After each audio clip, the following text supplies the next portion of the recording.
हम्म। Welcome Anura holistic healing meditation group से आप सभी का हार्दिक स्वागत करती हूँ ध्यान के इस सत्र में। और जो हम थोड़ा सा स्टोरी रीडिंग के साथ चल रहा है हमारा, तो आज हम एक सुंदर सी कहानी की तरफ बढ़ते हैं। इस दुनिया में सब चोर चोर, ऐसा एक कहानी का शीर्षक है। तो हम सुनाते हैं। एक था राजा, उसके राज्य में उसने नियम बना रखा कि जो कोई चोरी करेगा उसे फांसी का दंड दिया जाएगा। एक दिन राजप्रसाद में चोरी हो गई। राजा का जो प्रसाद बनता था ना राजमहल में, उसमें चोरी हो गई। छानबीन हुई, 3 व्यक्ति पकड़े गए। जुर्म प्रमाणित हुआ। तीनों को फांसी देने की आज्ञा हुई। राजा के व्यक्ति उन्हें फांसी देने ले गए। 2 व्यक्तियों को उन्होंने फांसी दे दी। तीसरे को देने लगे तो उसने कहा, ठहरो, फांसी तो तुम दोगे ही, परंतु मुझे एक रहस्य ज्ञात है।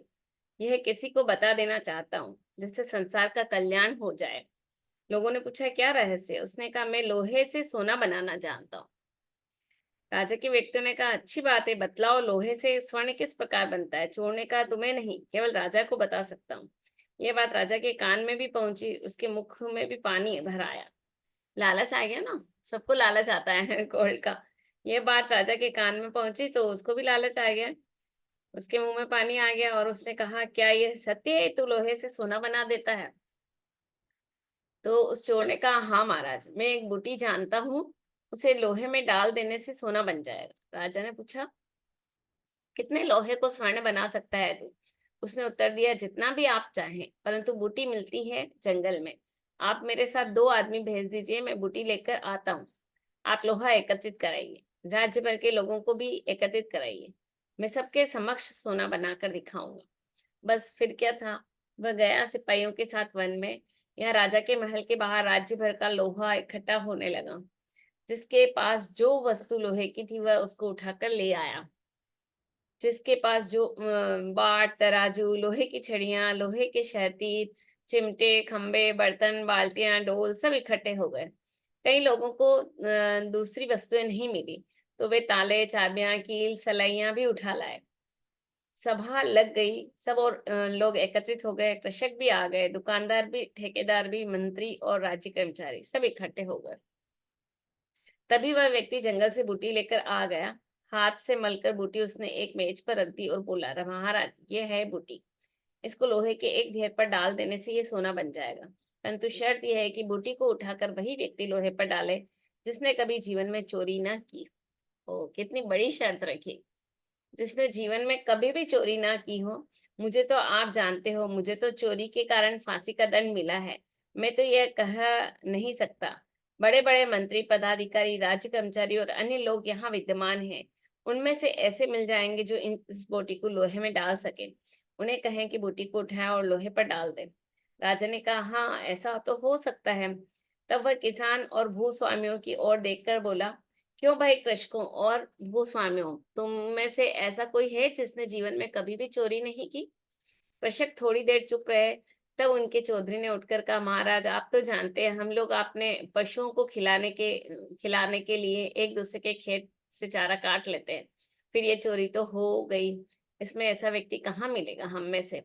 राजा ने दुकानदारों की ओर देखा, बोले, भाई, तुम में से ऐसा कोई व्यक्ति कोई होगा जिसने कभी चोरी नहीं की? दुकानदारों के नेता ने कहा, महाराज, हम लोग तो अपनी करतूत के लिए प्रसिद्ध हैं।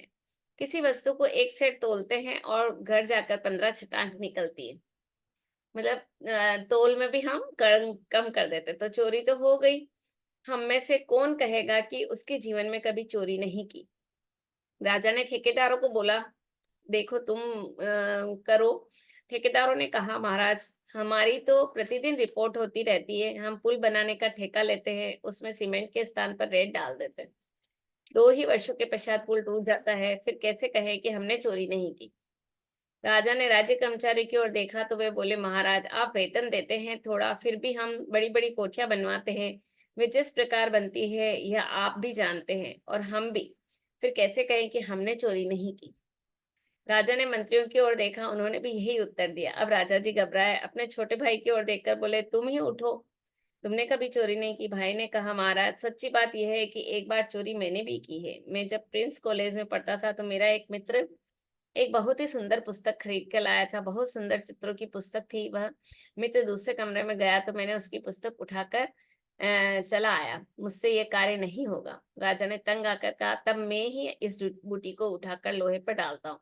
परंतु तभी वह रुक गया, बोला, स्मरण पड़ता है कि चोरी तो एक बार मैंने भी की है। मुझे हो गया था मियादी ज्वर, डॉक्टर ने कुछ भी खाने से मना कर दिया था।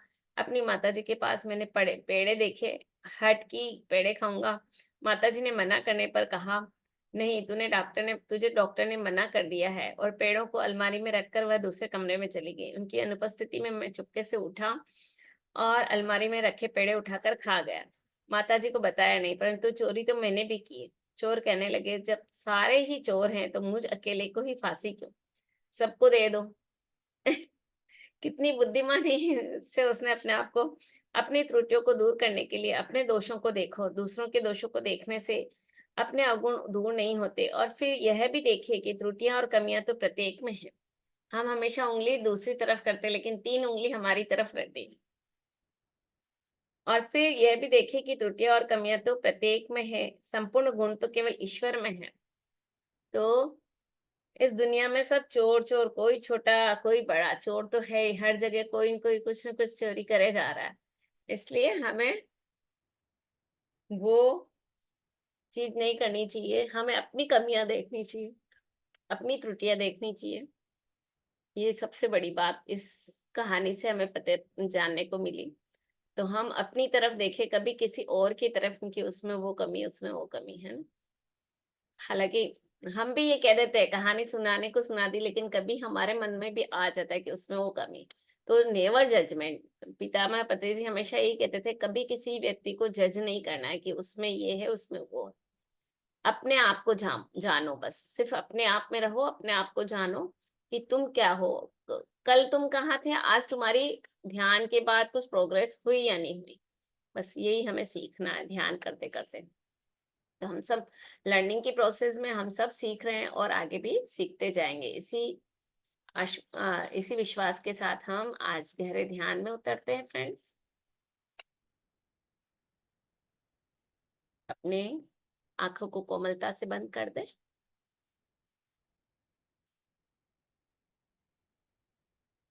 अपने हाथों को इंटरलॉक कर दें और सुंदर सी गोदी में रखें।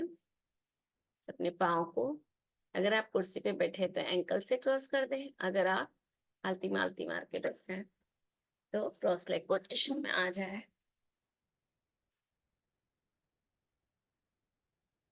पहले पूरे शरीर को रिलैक्स होने का कमांड दे, आंखें बंद करते हुए।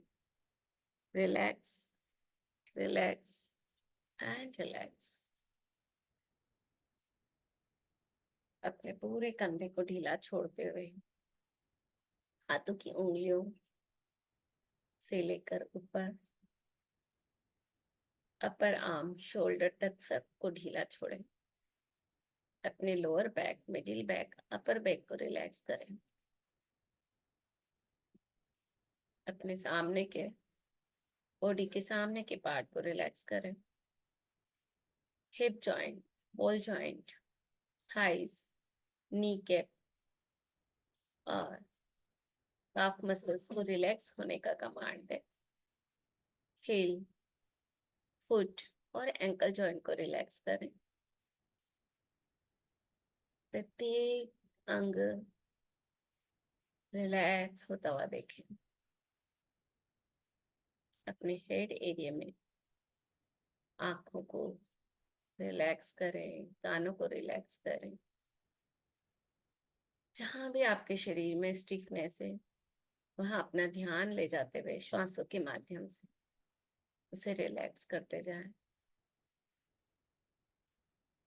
और एक लंबी गहरी श्वास के साथ अपने अंदर बाहर के वातावरण से जो भी पॉजिटिविटी है वो हमारे भीतर आ रही, इसी कामना के साथ। और जो भी हमारे शरीर में नेगेटिविटी है बाहर जा रही है, इस सोच के साथ फिर से लंबी गहरी श्वास लें। श्वास को नाभि तक जाता हुआ देखें और नाभि से श्वास को निकलते हुए अपने हर श्वास के साथ जो भी नेगेटिविटी है शरीर में, दिमाग में, पेन, स्टिफनेस, उन सबको बाहर जाता हुआ देखें। अपने आप को पूरी तरह से रिलैक्स रिलैक्स रिलैक्स होने का कमांड दें।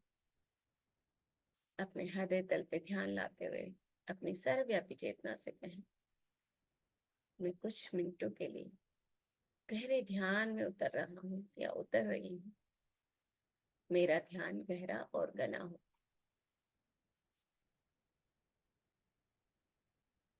अपने हृदय तल पे दोनों हाथों को ले जाते हुए अपने पास्ट या प्रेजेंट की कोई भी ऐसी घटना को याद करें जब सबसे ज्यादा आपको लव एनर्जी महसूस,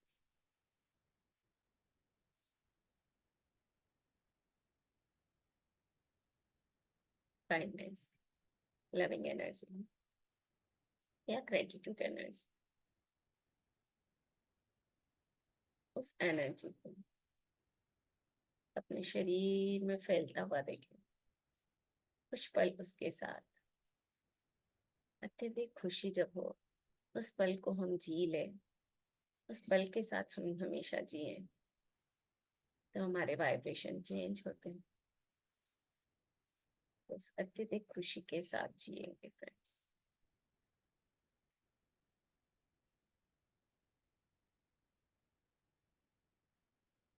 उस वाइब्रेशन को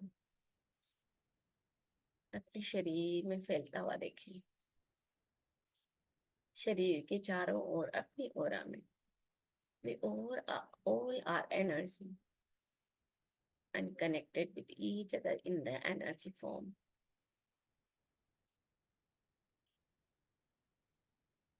Interconnected. So we feel that energy which is near about our aura. जो भी हमारे ओरा के आसपास होता है उससे हम प्रभावित होते हैं। तो अपनी एनर्जी को इतना बढ़ा दो, happiness energy, loving energy, kindness energy, जो भी आप फील कर रहे हो अपने आसपास के ओरा में, अपने ओरा में फैला दें। जो भी व्यक्ति उससे ओरा से संपर्क में आएगा तो वही एनर्जी उसे स्ट्रक करेगी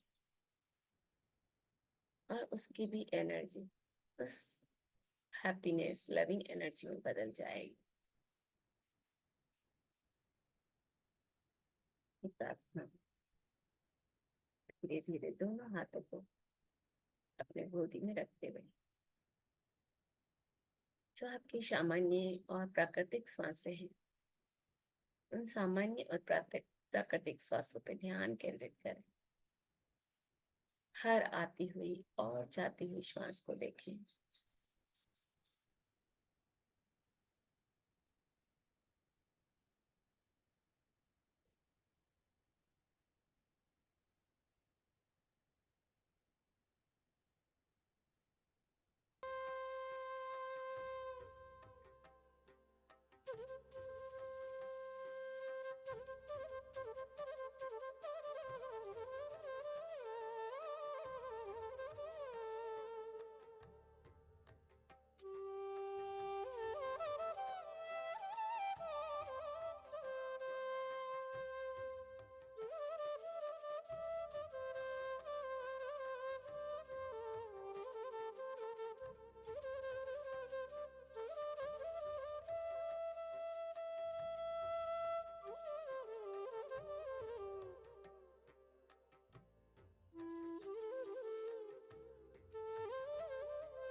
अपनी सामान्य श्वासों के साथ बने रहें। कोई भी श्वास आपकी आज्ञा के बिना न तो अंदर जा सके न बाहर आ सके। पूरी सजगता के साथ अपनी श्वासों का ध्यान। आपकी श्वास कहाँ जा रही है, कहाँ से निकल रही है, और एक श्वास से दूसरे श्वास के बीच कितना अंतराल है, सबको नोटिस करें। Be a watcher of your breath. अपनी श्वासों के दृष्टा बन जाए।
अपनी श्वासों को देखते रहने को।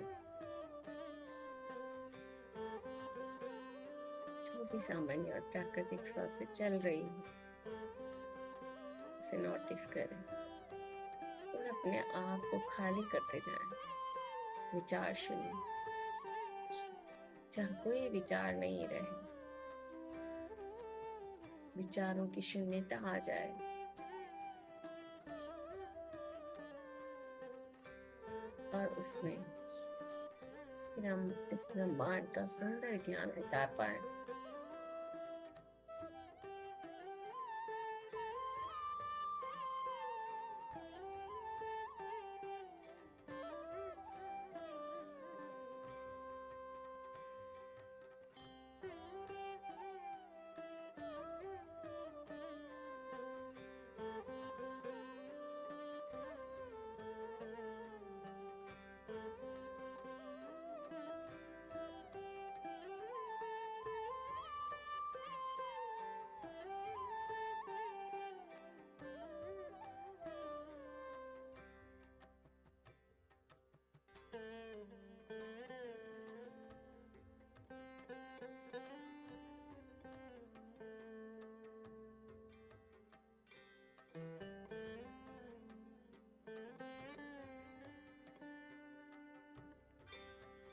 श्वास पे पूरी तरह से निगरानी।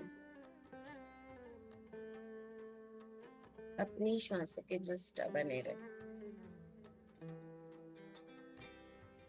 और एक दृष्टा की बात भी, अपनी श्वासों को देखते रहे, ऊपर जाता हुआ और नीचे आता हुआ।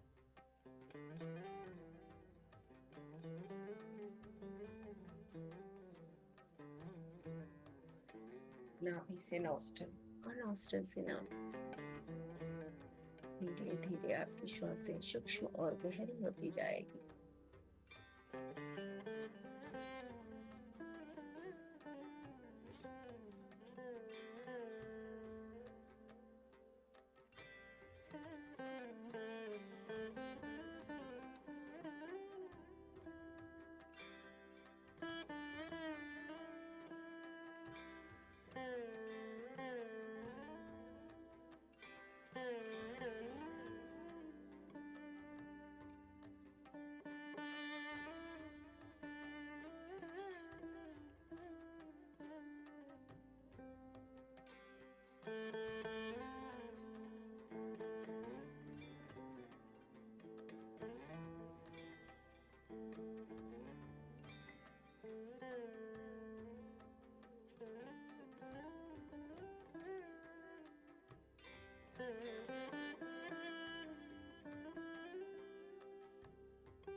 उसी के साथ बने रहेंगे।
लास्ट 5 मिनट्स बने रहेंगे ध्यान में।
अपने हृदय में जो शांति और पवित्रता आप महसूस कर रहे हैं, उस वाइब्रेशन को देखिए और उसे अपने परिजनों में, अपने स्पाउस, फ्रेंड्स में स्प्रेड करें, अपने रेडिएट करें अपने हार्ट से उनके हार्ट में।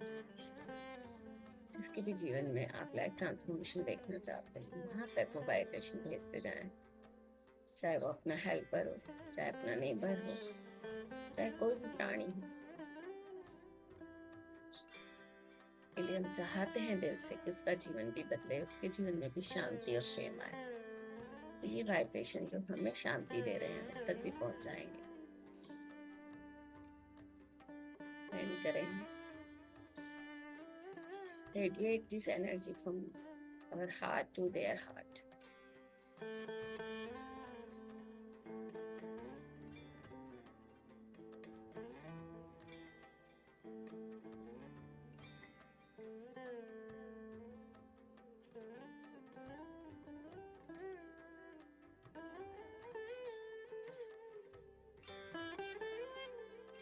धीरे धीरे रेडिएट करते हुए फिर से अपनी भौतिक चेतना को महसूस करें और ग्रेटिट्यूड करें सभी हायर मास्टर्स को जो हमारे साथ हमारे ध्यान में बने हुए थे। सभी पितामह पत्री जी, महाअवतार बाबा जी और ब्रह्मांड में जो भी ब्रह्मांड से सेंट एंड एंजल्स जो भी हमारे साथ बने हुए, उन सबका धन्यवाद करें। अपनी इस आत्मा का, परमात्मा का धन्यवाद, अपने इस शरीर का और शरीर के प्रत्येक छोटे सेल्स का धन्यवाद करें। इस पृथ्वी पर रहने वाले प्रत्येक प्राणी जगत, पक्षी जगत, पशु जगत और जल जगत के प्राणियों का और सभी मनुष्यों का धन्यवाद, सभी पर्सन्स का धन्यवाद जो भी इस धरती पर है, जो भी लिविंग और नॉन लिविंग थी, उन सभी का धन्यवाद। अपने स्पाउस, अपने किड्स, अपने पेरेंट्स का धन्यवाद, गुरु मेंटर का धन्यवाद, अपने हेल्पर्स का और नेबर्स का, फैमिली फ्रेंड्स का, सबका धन्यवाद करते। फिर से अपनी भौतिक चेतना को महसूस करते, अपने शरीर को महसूस करें, अपने हाथों की उंगलियों को हिलाए, पाँव की उंगलियों को हिलाए, दोनों हथेलियों को अपने हृदय तल पे लाते हुए एटीट्यूड ऑफ ग्रेटिट्यूड, सबका ग्रेटिट्यूड करते हुए सभी के लिए मंगल प्रार्थना। ओम सर्वे भवन्तु सुखिनः, सर्वे सन्तु निरामयाः, सर्वे भद्राणि पश्यन्तु, मा कश्चित् दुःखभाग् भवेत्। ओम शांति शांति शांति। हरि ओम। 4 3 2 1 शून्य। धीरे धीरे अपने चेहरे को सहलाते हुए फिर से इस मन से जुड़ जाएंगे फ्रेंड्स।